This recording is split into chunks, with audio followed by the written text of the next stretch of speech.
Let's speak to Mark Galeotti, though, because we need to know precisely what is going on over in that part of the world, which we don't get to see ourselves.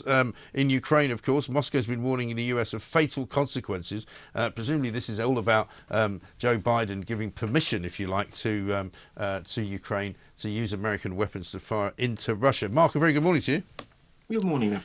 Is that correct? Is this as a result of that sort of instruction, if you like, or the permission that was granted by Joe Biden? Yeah, almost certainly. This was one of the Russians like to sort of draw these red lines, but certainly one of the things that they were hoping to try to deter. And given that they are taking heavy casualties at the moment, it's clear that they are doing what they can to try and limit the degree of extra freedom that the Western allies give the Ukrainians. And Yes. as usual, that means threatening some kind of unspecified bad thing to happen. Yes. And is that then something which we shouldn't take too seriously? I mean, Vladimir Putin issues quite a lot of threats, you know. Attack drones and helicopters are now being used in the fight. So some of what he says will be worth noting, I guess. But what's your take on this one? Yeah, this is the real problem. Absolutely. Basically, Putin has drawn these red lines time and time again.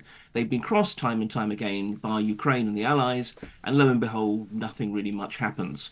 The risk is, of course, that some point it might. It's a boy who cried wolf. At present, though, there's no real signs that the Russians either have the intention or indeed the capacity to do much in response, because the things they could still do actually have massive further consequences. For example, we're always concerned about the potential use for tactical nuclear weapons. If the Russians did that, it will be an absolute game changer. So in some ways, the Russians don't really have many options, but we shouldn't therefore assume that therefore it's always just rhetoric.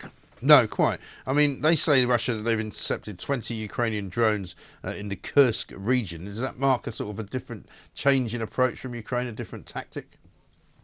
Not really. We see that happening quite regularly. Nowadays, this is a war that is increasingly being fought by drones and missiles, just as it's been fought by poor bloody infantry on the ground. Yeah. So I think, from this point of view, it's not so much that the Ukrainians are doing anything different more broadly.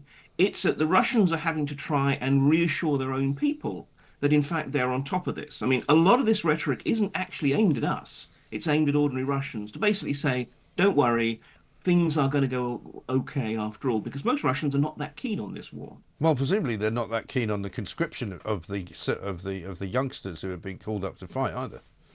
Well, at the moment, actually, there's no people currently being forced into this. Actually, the Russians are still able to use volunteers.